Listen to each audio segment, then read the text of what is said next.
Thank you. Good afternoon.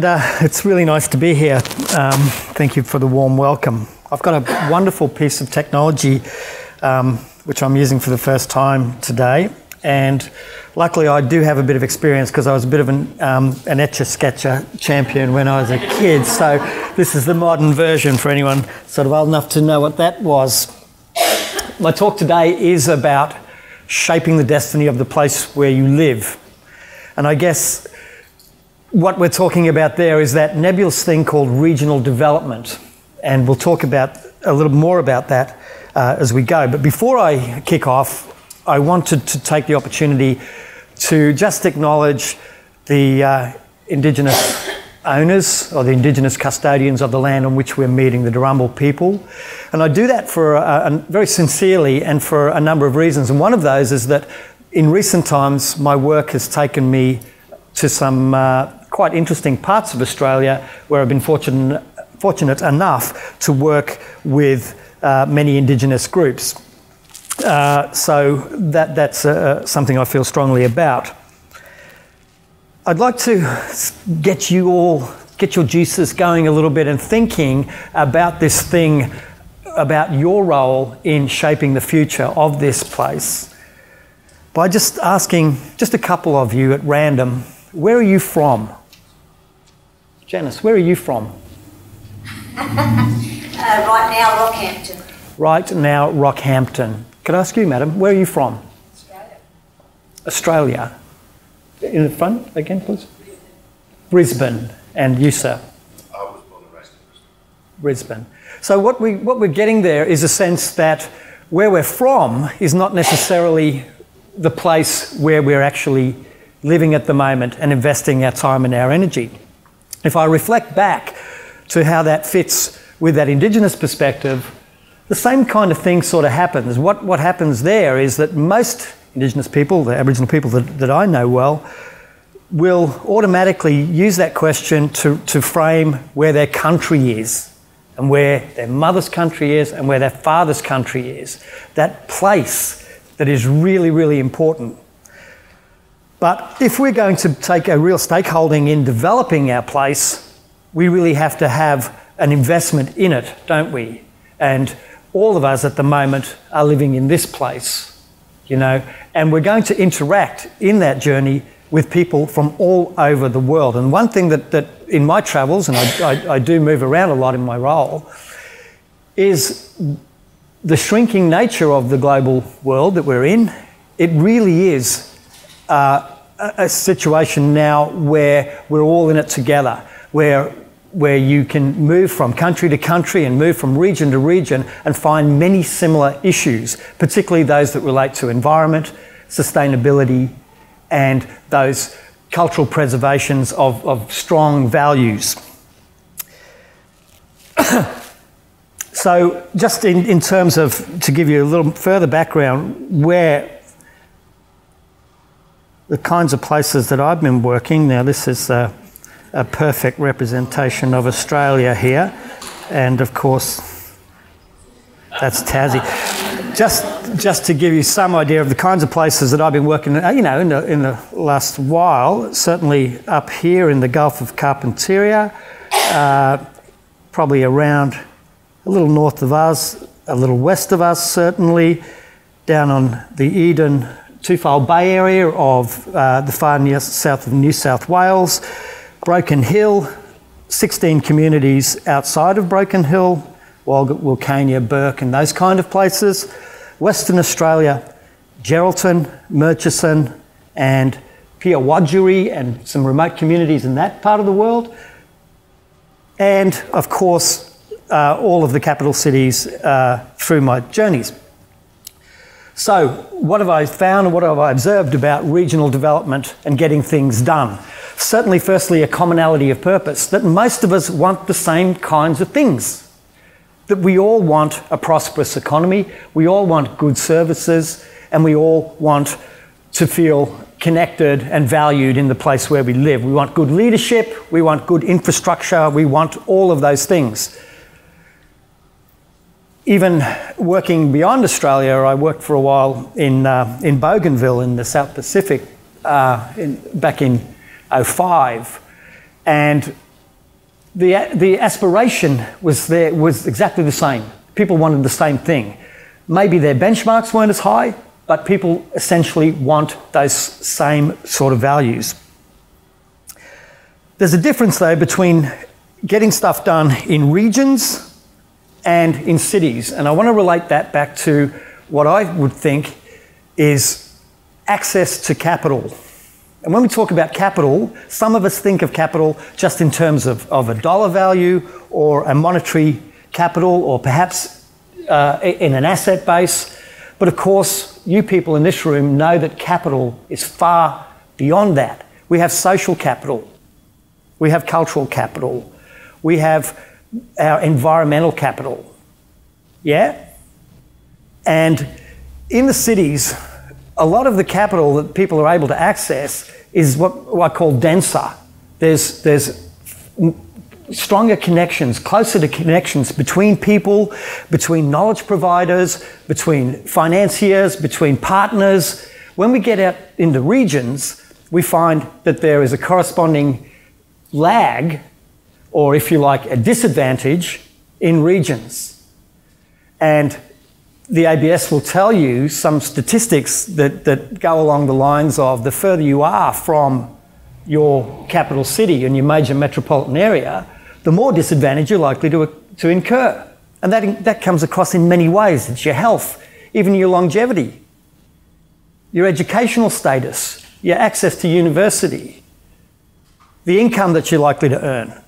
So getting stuff done in regions means we have to be really smart and really innovative. And luckily, for a lot of the time, we are. So, exploring that theme a little further, I'll talk about this capital. Okay. So we've got to have people, passionate people with good ethical approaches to getting stuff done, people who are strongly motivated to want to see the region progress. But ideas and passion aren't enough. We've got to have what I call know-how. We've got to have the technical ability to be able to pull it off. We can't just have a great idea. We've got to have the qualities to be able to make it happen. And we've also got to have resources. And often those resources are translated as being around money, but they can be much more than that, can't they? They can be goodwill. They can be a whole range of other things. But it's when we get those three things together around a good idea that we get regional development, that we get something moving forward. And it's only when those three things align that we get something sustainable for our region. So when things don't work out quite so well, when we're struggling to get progress in a particular area, we need to have a look at this kind of triad and say, well, where is the disconnect? Have we got the right people with that passion? Do we have the skills and the technology available to us to pull this off? And do we have the resources? And is there a way that we can recalibrate some of that to think about how we can get the outcomes that we're chasing for our region? So have a think about that. A good example is when I was over in Bougainville, there's a fellow over there, a local. He was sure that the answer to his village area needs was a biodiesel facility utilising coconut oil, which they had in abundance. He had the idea. He had the offer of some inputs for some funding. So he had some of the resourcing, but he didn't have the technical know-how. But he had a go. And unfortunately, it fell over for a whole range of technical-based issues. So he didn't have that quite right. We were able to broker some help for him, and I understand he's still going on that. So, what might we do to approach regional development in a stronger way for our region? What might we take away as being ways, no matter what sector you're in, whether you're in a social enterprise, whether you're in a not-for-profit somewhere, whether you're in a small business, whether you're part of government, whether you're part of academia, or whether you're an interested bystander, whether you're a young person or not. What kind of principles can we think about?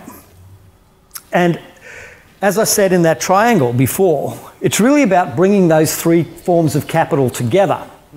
What tends to happen with our well-meaning agencies, and remember I've been part of this, I've been in local government, I haven't been in state government directly, but I've certainly worked with them, and certainly now spend a lot of time in federal government. What we tend to do is we tend to administer grant type of arrangements in the regional development space. And what that means is that in order to give political comfort to whatever we want to invest in, we spend a whole lot of time planning. So this pie here represents the available resource. Okay? So that's where we put a lot of our plans. And in fact, for many of our agencies, getting a plan out is actually the outcome before we've even done anything. So that's the first one. Then, because we're administering funds, we then have to do exactly that. We have to provide that administrative support, and we have to design all the forms, and we have to keep massive teams of people in that compliance thing. So then we have to check that the people we've given some money to are actually spending it wisely. And you know, I'm not saying that we don't need to do that, but I'm just saying this is actually what happens. And then we monitor our program. So we monitor it. This bit here that's left is the bit where we use the intelligence of the smart people that we hire into those positions to make things happen in regions, to get out there and help us along. That's what tends to happen across the place. So we need to reframe a bit of that, and that's a message for government. So facilitating solutions is one way in which we can all help our place move forward. Having the conversations to unpack and to discover the good ideas, to really engage with people and a diverse range of people about their ideas. They are out there. There are game-changing ideas in our community. There are things we can do which will be efficient and effective, cost-effective, and build community capital if we go looking for them. And government has a role in doing that. That's that facilitation role. When we find those ideas, we've got to have the ability to then test them and share them. It's really healthy to have one sector look at another sector's issues. If housing can have a look at a health issue, if industry can have a look at an environment issue, when we get that sort of cross-fertilisation happening, we get innovation because people bring a different perspective. So I would encourage whatever field you're in to as much as you can, test your ideas, share them, and listen and learn from those inputs that you wouldn't normally source. Recalibrate your projects based on that. Funding. We look to government to be the panacea, to be the answer, and we moan when we don't get it. But there's so much we can do that doesn't rely on public sector funding. Public sector funding across the board is on the decline. Not just here, everywhere. We have to take more responsibility and more charge of getting the resources together to create things. And we have to be innovative about how that... I mean, just imagine if there was, just hypothetically, an island just off the coast here, and instead of putting all our eggs in a basket of public funding, we actually said, how about we actually start going there? And if the population visited this hypothetical island in numbers, we would actually create what we want from the public sector inputs. We would create jobs. We would not only do that, but we would shape it the way that we would like to see it. And that use and that promotion, that ambassadorial role that you can all have, is far more powerful than waiting for the big sugar hit. I would encourage all of you, and I must cut short, but I will encourage all of you to be strong ambassadors. Perception is everything. If your perception of the place where you live is that it is a positive, useful, good place, with limitations, every place has limitations. But this is a great place in a great country. If you tell that message loudly and strongly enough, others believe it. Thanks for having me. Bye.